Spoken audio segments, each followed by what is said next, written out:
Hey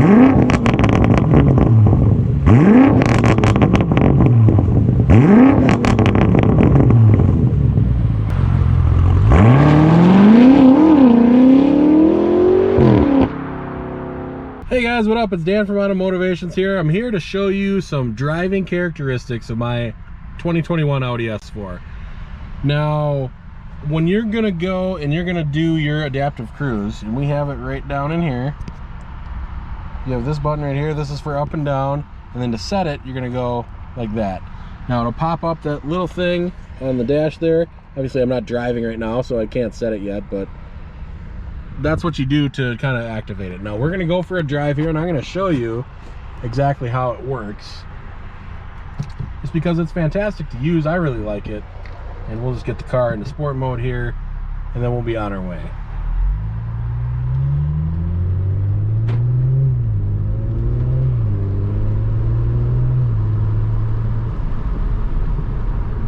Now it is a little warm out. I hope the wind is not too much in here, but we can always, you know what, let's put the windows up, we'll throw the AC on. Just because it's a little warm out today, and I don't want this video to turn out like terrible because I have the windows open. So you can hear a decent amount in the cabin for the exhaust. It's not like the exhaust is, you know, terribly quiet. In comfort mode, it's very quiet. You can barely hear it. I know a lot of people like that. I don't like that. I wish it didn't have valved exhaust, because you guys know I hate valved exhaust because it's always opening and closing, you know, based on your throttle position and what you're doing and with the accelerator. So there's that. But the car, very nimble. I mean, you can see the car shaking like that. So I mean, the driving characteristics of this car is so much better than the M5. You know, basically point and turn and you're there. And it's so much more direct, and it feels so much nicer, and it feels, the wheel is just the way that the steering feels. So this does have the dynamic steering, and I did drive one without the dynamic steering. I didn't notice that much of a difference, but driving this car now, I really appreciate where it's at, because it is so much better, and it makes the car, I mean, look at that. You know, you barely touch the steering wheel and you're already moving. So it definitely works very well, and you know, for $1,150, it's an option that, why wouldn't you get it, right? So as far as the driving goes, these black optic wheels, they're 255/35. They're Continental tires. They're decent. I mean, they ride very nice. The ride is very smooth, and you don't really notice that many bumps. I mean, you can feel them.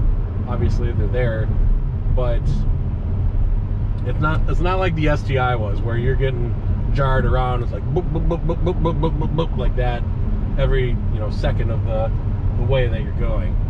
So we're going to get on the road here, and I'm going to show you exactly what this and some of the other options are like.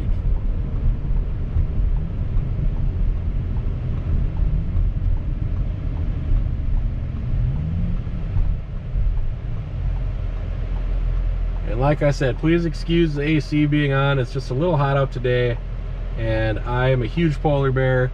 I'm more suited to the winter than the summer temperatures, so yeah. But you can hear the exhaust in the background. Now there's a huge induction noise when you step on the gas and you floor it, and it's a huge sucking in noise, like it's sucking in a whole bunch of air, and it sounds awesome. I don't know if you guys could pick that up, but it sounds really cool.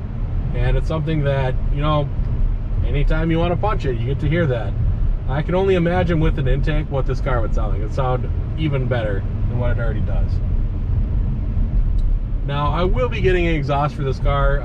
I will be getting AWE track exhaust. You guys know that I've gotten that on my RS3, my M5. I would have gotten it on my first RS3, but they didn't have it made yet.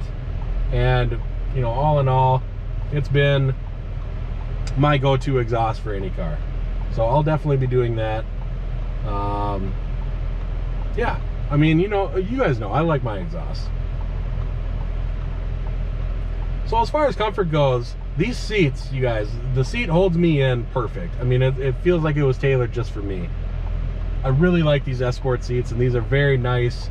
They hold you in very well. And the one thing I wish they had, now they do have them with ventilated seats, but you can't get the Esport seats in. I don't know why they can't do ventilated seats with what they have. I think they have to have some sort of different leather to go in it. You have to have the little individual pores, like the M5 had. So it's something that you physically can't get those seats in this, which kind of sucks because it would be nice. And I mean, the ventilated seats in the M5 were garbage anyways. They didn't really work that well. Listen to that. That sounds good. Sounds really good. It's gonna sound even better with exhaust though, you guys, so be on the lookout for it. It's gonna happen sometime. So we're on the highway now. We're cruising along at the speed limit, and I'll just wait until I get up to a car and I'll kind of show you what it does and what it looks like when you know, when you're using the adaptive cruise, because it is an awesome feature to have, and it's very useful, especially in traffic. That's where I found it the most useful, because it will pace the car in front of you until you stop. Then you just have to hit the gas again, and it'll keep going again. And it makes things so much easier. Oh, I love adaptive cruise. So I'm gonna set it with that button that I showed you before. And see, this car is slowing down, and you'll see that I'm slowing down as well. See, because this guy is moving. He's going into the right lane. Now he moves, and the car speeds back up. Very easy to use. Just a button away. And then it'll catch up to this next car, and it'll do the same thing. So that's how the adaptive cruise works. It works very well. Oops, let's get that actually angled in where it needs to be. The next thing is going to be the lane keep assist. Now that was the stock up top. I'll show you what I'm talking about here in just a second. So I press it, and now you'll see in the gauge cluster, you see that green light there? That means that we're locked in, and you can see the person in front of me is slowing down. We're slowing down. Now I won't even have my hands on the steering wheel. See? No hands. And it's still keeping where I should be. Now it's something that with this, it's called the hands-on steering wheel. So you actually have to have your hands on the steering wheel for it to work very well. Now that is something that works very well, except for the fact, now see, look, I'm not doing this, but sometimes, see, it'll lose where it's at, and then you'll go into the next lane. So you do have to keep an eye on it. It's not 100% perfect, but we'll see. I'll show you around this curve kind of what it does. Now let's see if it does this now. Nope. Nope. Yeah, you gotta watch it, because sometimes it doesn't pick it up, or it doesn't pick up a side. Yeah. But I caught it right there, and then it put me into the, corrected me. So it does work. It's just it doesn't work as great as I would like it to. Like, I mean, that was, yeah. So you gotta watch it. It works relatively well, but it has its faults too. So the next portion of this, we will be going back to our YouTube spot in just a second.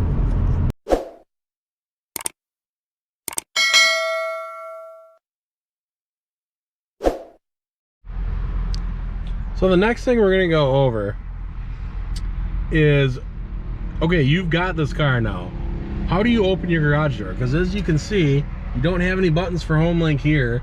You don't have any buttons for home link here. What do? This is what you do. You're gonna go into Vehicle, Settings and Service, Garage Door Opener, and then as you can see, you have 8 different places that you can do. Now mine is Garage Door 1, and I've already set that up, and I will throw up a video of how to actually set this up as well. But then you just press the button, you just press, boop, like that, and it sends it to the garage door, and it opens it up. So that is how you do that. Very easy to do. I found it quite easy, quite simple to set up. Now, if you want to do your different drive select, you can do that from the car, from the touchscreen. So you'll go to Audi Drive Select, which is right there. And then it pops up this. Now you can change your individual mode based on what you want. So you got, for the drive, you have balanced or sport. I just have it on sport, of course, because I like it like that. Suspension, you have comfortable, you have balanced, or you have sport. I have it in sport. Steering, comfortable, balanced, or sport. I have it in balanced just because I don't want it to be super obnoxious. And then engine sound is the last one. You have quiet, automatic, or present. I'm not sure what that means, why it's present and not sport, but that's how they have it. So that's for the drive select. And you can always go through these buttons down here as well and hit either up or down. So you see how I go down and it goes into individual. And you can hear the car actually liven up.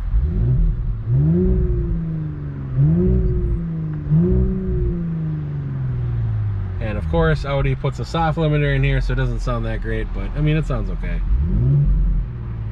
Sounds okay. So going back, the radio. Now I have Sirius XM, but what you can do is this will go to your source. You have AM, you have Sirius, you have FM, basically what you have. And then your favorites is right here too, where you can go to your last stations as well.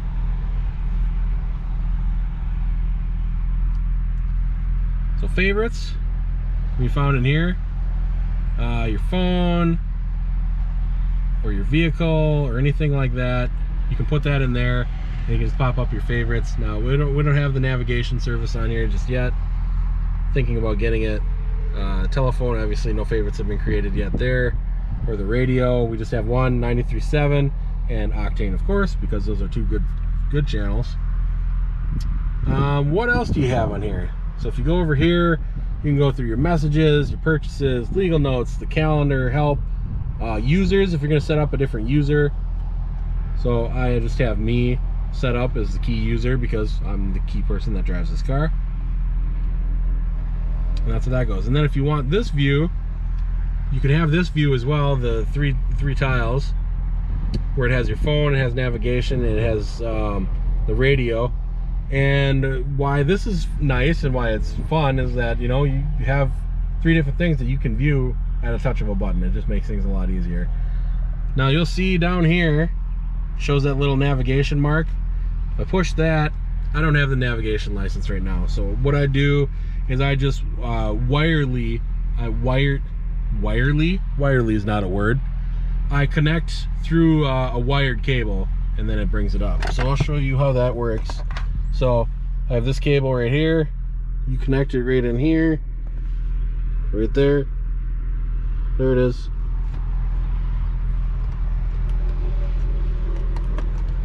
So connect.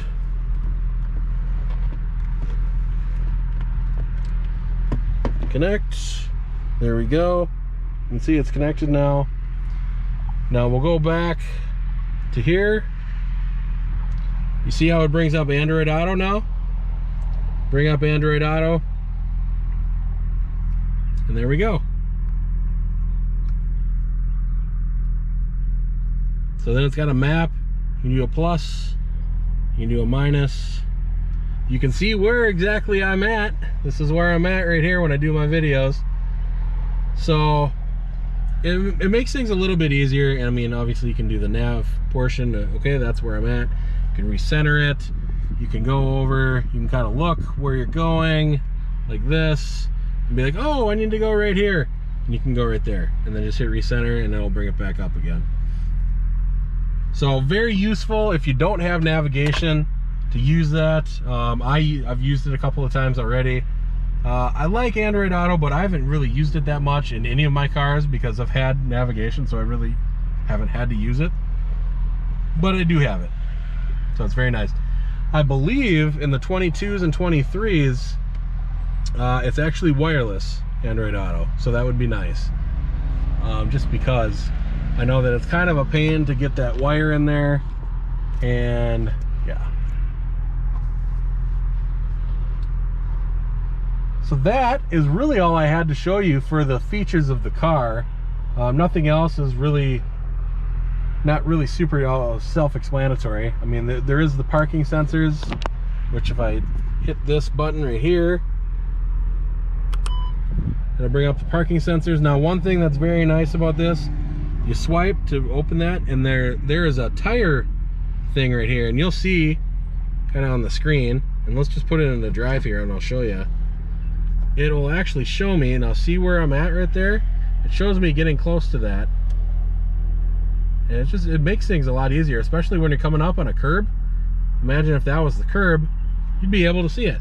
I don't know how they do that, but it's fantastic. So it has a bunch of different views here.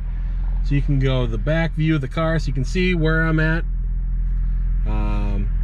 The back wheels, the front wheels, the back end, the side view of the car, the front view of the car, and then just the standard camera angle of the car. So I think that's very, very useful. And then of course, there's that little screen right there where it shows the car and the top view. You guys, if your car doesn't have a top view camera, you should really look into getting one. It makes things so much easier when you're going in, like for me, when I'm getting my car washed, or when I'm going to the bank, or I'm going, you know, through the drive-through somewhere. It just makes it so much easier. That I have so many views that I can look at, and they're relevant. It's something that I actually need. So super cool. I'm glad that they have that feature on here, and it's very nice. It's very easy to use. Well, with that being said, you guys, thank you so much for watching the channel. Thank you for subscribing. I really appreciate it.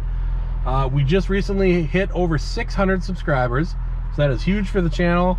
I am overly ecstatic that we are growing by leaps and bounds, and hopefully we will start to get over 1,000 here pretty soon. So I thank you guys very much for watching the channel, and I will catch you guys on the next one. Later.